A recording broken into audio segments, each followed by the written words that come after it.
এই ছেলে, আজানের পর থেকে নিয়ে খুতবা শেষ হওয়া পর্যন্ত কে আপোষে কথা বলতে পারবে না। জায়গা যদি না হয় তাহলে উপরে আছে, না হলে বাইরে বসতে হবে। ব্যবস্থা করা আছে, যারা দায় দায়িত্ব পালন করছে তাদেরকে জিজ্ঞাসা করতে হবে বাইরে। সম্মানিত দিনী ভাই বোন, মাটির মানুষে বেঁচে থাকেন, 1 ঘন্টা বেঁচে থাকবো, মাটির মানুষে বেঁচে থাকবো। প্রতিশোধ নিতে হবে না, আমি অনুরোধ জানাচ্ছি আপনাকে, কারো পিছনে পড়তে হবে না।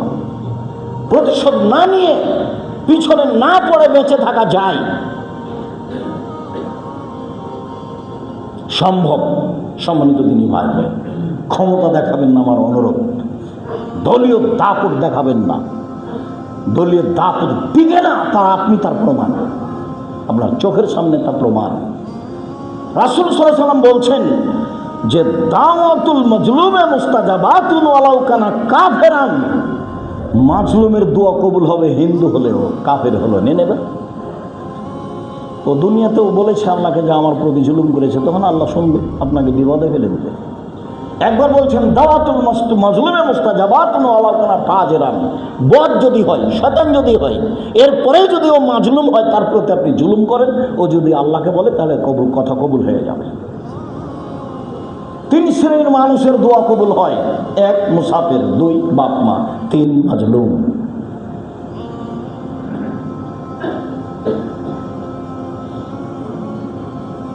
মুআয ইবনে জাবাল রাদিয়াল্লাহু তাআলা আনহু বলেন, রাসূল সাল্লাল্লাহু আলাইহি ওয়াসাল্লাম বলেছেন,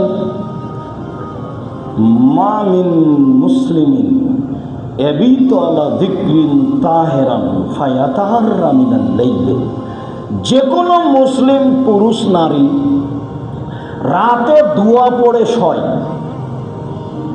অজু অবস্থায় শয়, ভোর রাত্রে উঠে আল্লাহকে বলে, যা বলবে তাই হবে।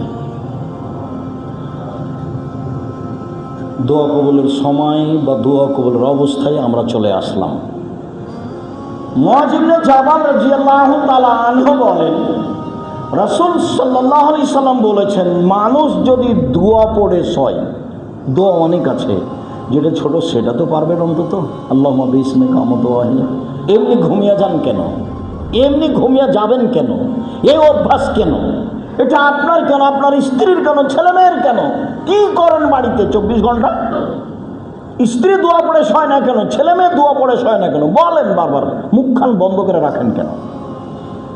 ব্যবসায় ভুল হলে তো গরম হয়ে যাচ্ছেন, টাকা ভুল করে এসে একবারে খেপে গেছেন, একবার বলেন না কেন? কেন ছেলে মেয়ে দোয়া না পড়ে শুইবে?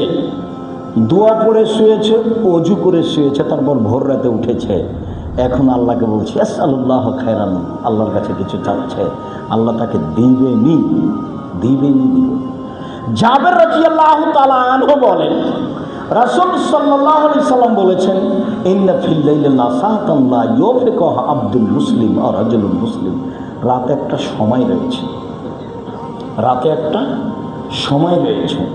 ওই সময়ে কোনো যদি মুসলিম পুরুষ নারী চায় খায়রুম মিন আমরিদ দুনিয়া ওয়াল আখিরা, ইহকালের কল্যাণ, পরকালের কল্যাণ, ইহকালের কিছু, পরকালের কিছু, ইল্লা আতাহু ইয়াহু, আল্লাহ তাকে দিবেনি, দিবেই দিবে, আল্লাহ তাকে দিবেনি, দিবেই দিবে। এই কথা মুহাম্মদ সাল্লাল্লাহু আলাইহি ওয়াসাল্লাম বলছেন।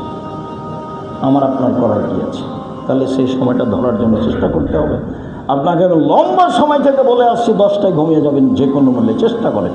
10টায় মানে 10:30টায় হলো তাতে কি আছে, 9:30টায় হলো তাতে কি আছে, 11টায় হলো তাতে কি আছে? আপনি রাত 2টায় ঘুমাবেন কেন? 1টায় ঘুমাবেন কেন? এ অভ্যাস কেন? তা আপনি উঠবেন কখন? দেখেন আপনি, আবু হুরায়রা রাদিয়াল্লাহু তাআলা আনহু বলেন, রাসূল সাল্লাল্লাহু আলাইহি ওয়াসাল্লাম বলেছেন, ইয়ানজিলু রাব্বুনা তাআলা ইলা সামাইদ দুনিয়া হিনা ইয়াবকা সুলুসুল আখিরা। রাতের 3 ভাগের যখন 2 ভাগ পার হয়, তখন আল্লাহ তাআলা প্রথম আকাশে নেমে আসেন আপনার সাথে কথা বলার জন্য। রাতের 3 ভাগের 2 ভাগ পার হলে আল্লাহ তাআলা প্রথম আকাশে নেমে আসেন আপনার সাথে কথা বলার জন্য। তাতে তিনি বলেন, মায়া দুনি ফাস্তাজিবা লাহু, যে আমাকে ডাকে আমি তার ডাকে সাড়া দিব। মায়া সালুনি ফাউতিয়াহু, যে আমার কাছে চাই কিছু তাকে আমি তা দিয়ে দিব। মায়াস্তাগফিরুনি ফাগফির লাহু, যে আমার কাছে ক্ষমা ভিক্ষা চাই তাকে ক্ষমা করে দিব। আল্লাহ নেমে এসে বলেন, আর আমি ঘুমিয়ে থাকি। দেখেন তো এটা কেমন হয়? এটা মানাই কেন? এই ছেলে, আজানের পর থেকে নিয়ে খুতবা শেষ হওয়া পর্যন্ত কে আপোষে কথা বলতে পারবে না। জায়গা যদি না হয় তাহলে উপরে আছে, না হলে বাইরে বসতে হবে। ব্যবস্থা করা আছে, যারা দায় দায়িত্ব পালন করছে তাদেরকে জিজ্ঞাসা করতে হবে বাইরে। সম্মানিত দিনী ভাই বোন,